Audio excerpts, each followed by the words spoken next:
Olá, amados, voltamos para retomar os nossos estudos de Gênesis e hoje nós vamos finalizar o capítulo de número 12 e já quero de antemão convidá-los a estarem abrindo a sua palavra, a Bíblia. Neste capítulo 12 nós vamos ler do versículo 10 em diante.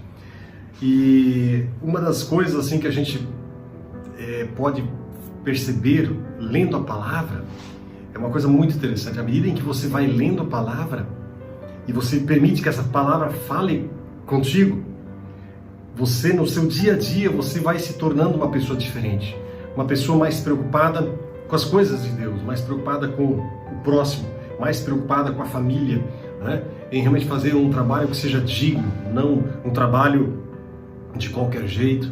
Isso é uma coisa impressionante. Eu desafio a cada um de vocês para que vocês deem uma olhadinha e olhem, vejam o que está acontecendo no seu dia a dia, nas suas relações, na vida de relacionamento, e perceba o agir de Deus. Deus, Ele deseja construir o nosso caráter, a nossa vida, tudo que nós somos. E Ele está só esperando um aval de nossa parte para dizer: Pai, Deus, faz acontecer na minha vida. É o que Ele está esperando de mim e de você. Muito bem, amados, vamos ter um momento de oração, como nós sempre fazemos antes dos nossos estudos, e convido para que você feche seus olhos, se você assim puder, e vamos falar com o nosso Deus. Pai querido, abençoa esse momento, abençoa, Senhor, a leitura da Tua Palavra e principalmente, ó Deus, manifesta o Teu poder, a Tua presença e o Teu agir na vida de cada um, Senhor, para que cada um de nós possa realmente perceber que há um nome que é sobre todo nome, um nome poderoso, o nome do Senhor Jesus Cristo. Honra e santifica este momento. Pai, no nome de Jesus também repreendo todo o mal, toda a intenção do diabo de atrapalhar e de colocar qualquer forma de empecilho para esse momento. Em nome de Jesus eu repreendo Satanás e ordeno te retire e saia pela autoridade do nome do Senhor Jesus. E eu declaro a presença do Senhor aqui nesse ambiente, nesse lugar, em nome de Jesus. Amém. Então, amados, antes de a gente continuar a leitura da palavra, eu só queria assim dar alguns toques, para fechar aquilo que nós começamos a falar na outra ocasião, quando nós começamos estudando o capítulo de número 12. E lá nós falávamos que os cananeus já habitavam naquela região para onde Abraão estava indo. Ou seja, eles já tinham tomado posse dessa terra. Isso é confirmado pela história egípcia, ou seja, a arqueologia egípcia confirma esse fato. Por que eu digo isso?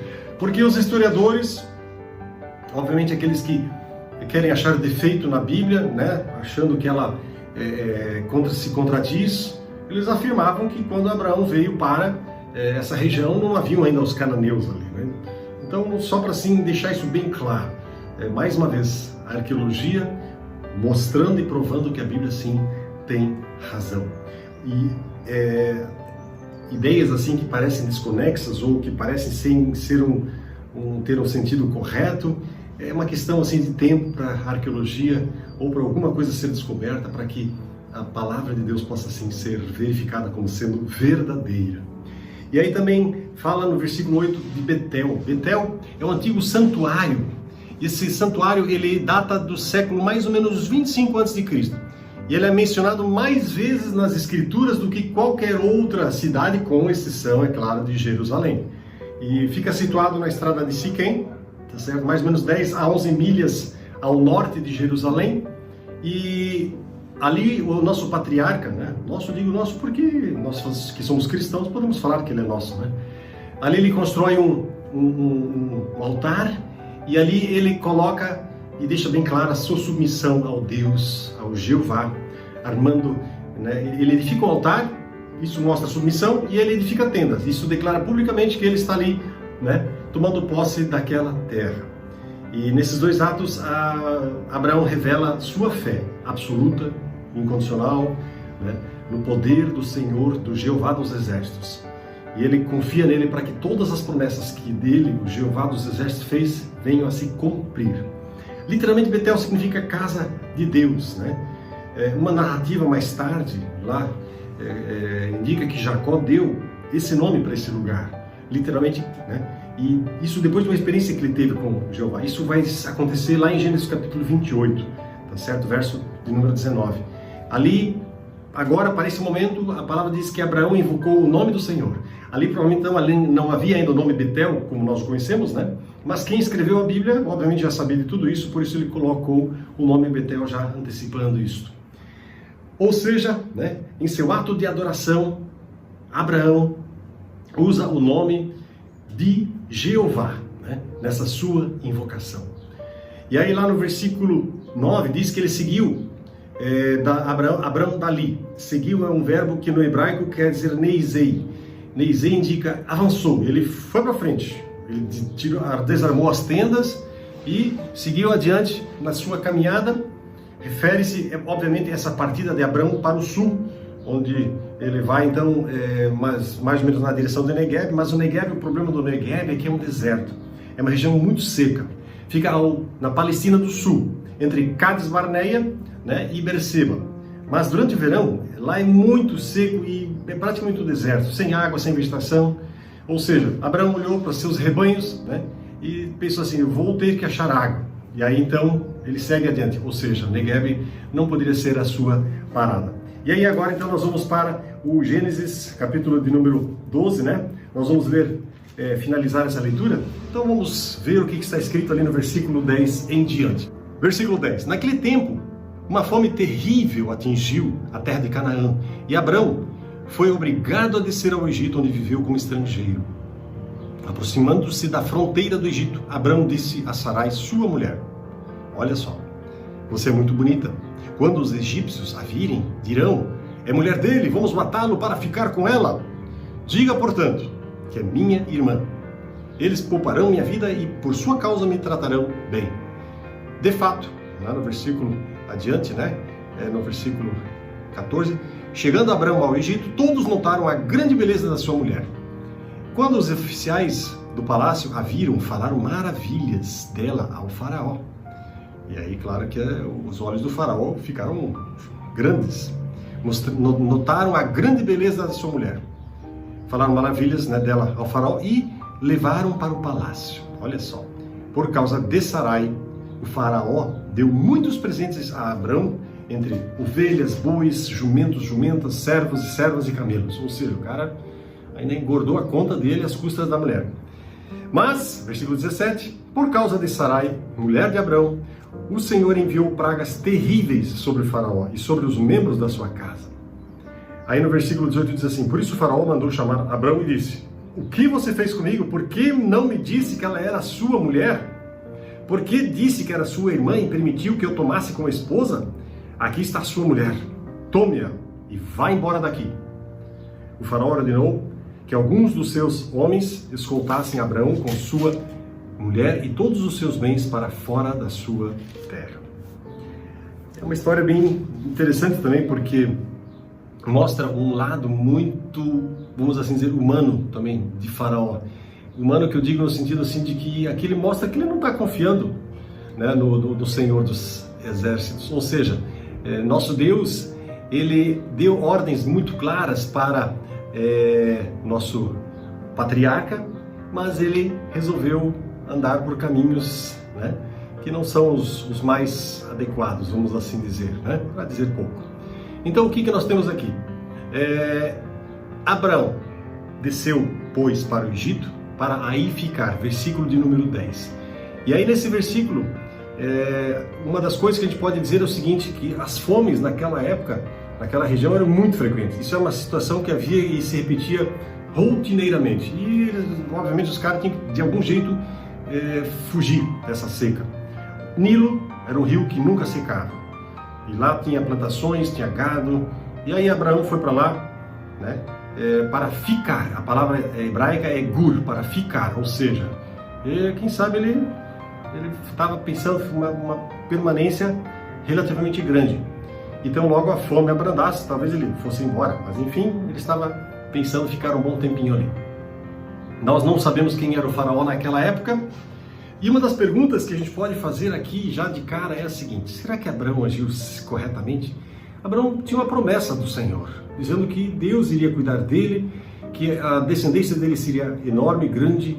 Então, a gente pode se perguntar assim, puxa, mas ele podia ter ficado onde estava. Deus certamente teria dado um jeito, né, de alimentar a casa dele e tudo que eles tinham. Mas, enfim, ele resolveu, por conta, seguir os seus caminhos. Aí, no versículos dos 11 até o 16, né, mostra que ali Abraão é acometido de medo. O cara fica muito com medo porque ele está se aproximando do Egito. Sarai era uma mulher bonita, né?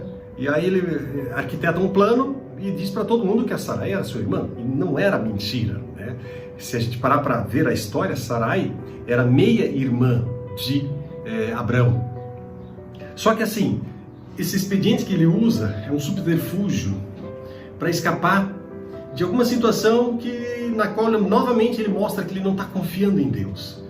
Ele acha que por causa dela ele seria morto. Tá?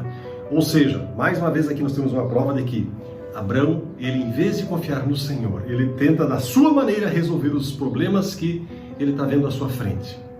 Tá certo? E não tem outra, né? De fato, Sarai era uma mulher muito bonita. E se nós olharmos um pouquinho e olharmos a descendência, nós vamos descobrir que os descendentes de Cam, ou Cão, os camitas, eles eram mais escuros. E os semitas, que é justamente a linhagem de Abraão e Sarai, eles eram mais claros. E o versículo 11 fala em formosa. Tá? Parece que já desde aquela época havia uma predileção pelas cores mais claras. Eu não aqui estou defendendo nenhuma forma de racismo, por favor, nunca me entendam mal, porque perante o Senhor nós somos iguais, tá certo? E na verdade o Senhor não conhece raça, Ele conhece as pessoas, e Ele trata com as pessoas. Não interessa se elas são amarelas, verdes, amarela, vermelha, preto, branco, qualquer outra cor que seja, não importa. Mas aqui a história nos diz exatamente isso. Eles preferiam, né, os homens aqui parece que preferiam mulheres de cores mais claras. E aí, se a gente parar um pouquinho para pensar, né, mais tarde Abraão vai fazer a mesma história. Ou seja, ele vai enganar alguém dizendo que a Sarai era sua irmã, de novo. Parece que o cara gosta de insistir no erro. Era uma meia-verdade. E toda meia-verdade é também meia-mentira. É uma falsificação intencional. Nunca se esqueçam disso. Mas se eu contar só uma certa parte do problema aí, né? Meu amigo, quando nós estamos diante de uma situação que nós temos que decidir algo, sempre o caminho mais correto é o da verdade. Pode não ser o mais fácil. Quem sabe talvez seja até o mais difícil. Tá? Mas nós somos desafiados assim, a tomar atitudes que sejam atitudes que são agradáveis ao Senhor. E meias mentiras jamais serão. E aí no versículo 17 até no versículo 20, fala que o faraó e toda a sua casa eles foram afligidos com um monte de pragas. A coisa aí ficou meio preta pro lado dele. Ou seja, se nós pararmos um pouquinho para pensar, Sarai ficou um certo tempo no harém do faraó. É claro que havia um preparo, um tempo de preparo para que uma mulher pudesse se apresentar para o faraó. Ou seja, não era assim que ela chegava e já, né, ela já ia dormir com o faraó. Não, havia um tempo de preparo e esse tempo eram meses, talvez até no mínimo um ano. Isso a gente vê na história de Esther, né? Então, a gente não sabe aqui também se houve algum intercurso de outra ordem na vida de Sarai e do faraó, mas eu acredito que não, porque do contrário, nós não teríamos, teríamos o quê? Teríamos uma matriarca maculada na sua virgindade ou na sua idoneidade do ponto de vista de sexualidade. Então, eu também não posso afirmar com certeza, porque a Bíblia não é clara sobre isto, mas enfim, né, nós temos aqui então que quando o faraó descobre a tramóia, o plano do Abraão, ele chega para o cara e no versículo 18, por que não me disseste? Interessante que aqui a retidão, a moralidade do faraó, né, não podem passar assim em branco não. o que nós percebemos aqui, gente? Nós percebemos aqui um ímpio, um sujeito que não teme a Jeová, disciplinando o servo de Deus, né? É uma situação bastante sui generis, vamos assim dizer. Mas, por vezes, Deus usa recursos que a gente nem sonhava que Ele poderia usar. Ele pode usar pessoas ímpias, sim, que estão ao seu lado, à sua volta, para falar algo que você precisa saber. Então, meu amado, abra bem os seus olhos para ver o que Deus está mostrando, inclusive através, né, de pessoas que não são crentes. Então, Abraão pega Sara, pega todos os seus acompanhantes, as suas propriedades, né, grandemente aumentadas aqui, segundo a palavra, por causa da passagem no Egito. Então ele volta para o caminho do Negueb até Canaã. Tal comportamento, gente, como esse de Abraão no Egito, não foi nada digna de uma alma majestosa, um sujeito que deveria ser o embaixador de Jeová junto às nações. O que nos mostra o seguinte, que Abraão precisava crescer, ele precisava fortalecer o seu caráter, a sua moral, e ele precisava se aproximar mais do padrão que Deus desejava para ele, para a sua vida.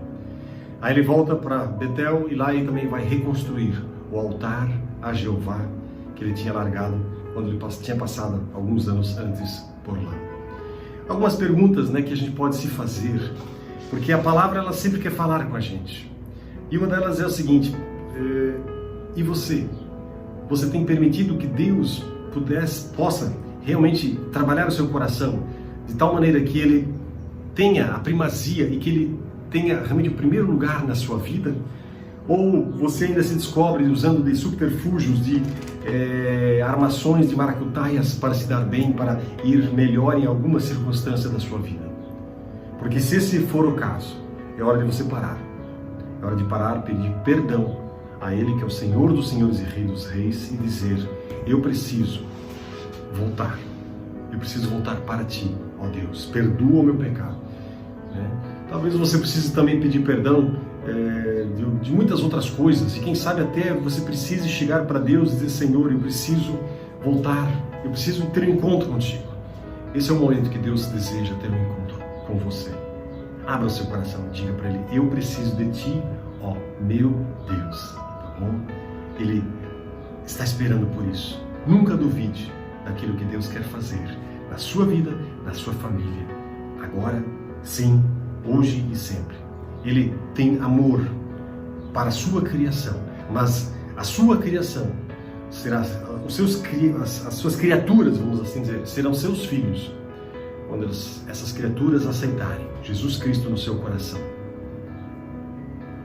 E recebereis poder ao descer sobre vós o Espírito de Deus, e sereis minhas testemunhas, né? Tantos e tantos, em todos os lugares, até nos confins do mundo, né? Em Jerusalém, na Judéia, na Samaria e aonde mais que for. Deus deseja isso.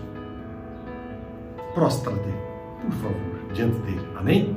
Quero terminar orando e pedindo para que Deus derrame sua graça sobre a sua vida. Pai querido, em nome de Jesus, clamo e peço agora, meu Deus, para que Tu, ó Deus, trabalhes e moldes o nosso caráter, para que nós sejamos, sim, cada vez mais parecidos com Jesus.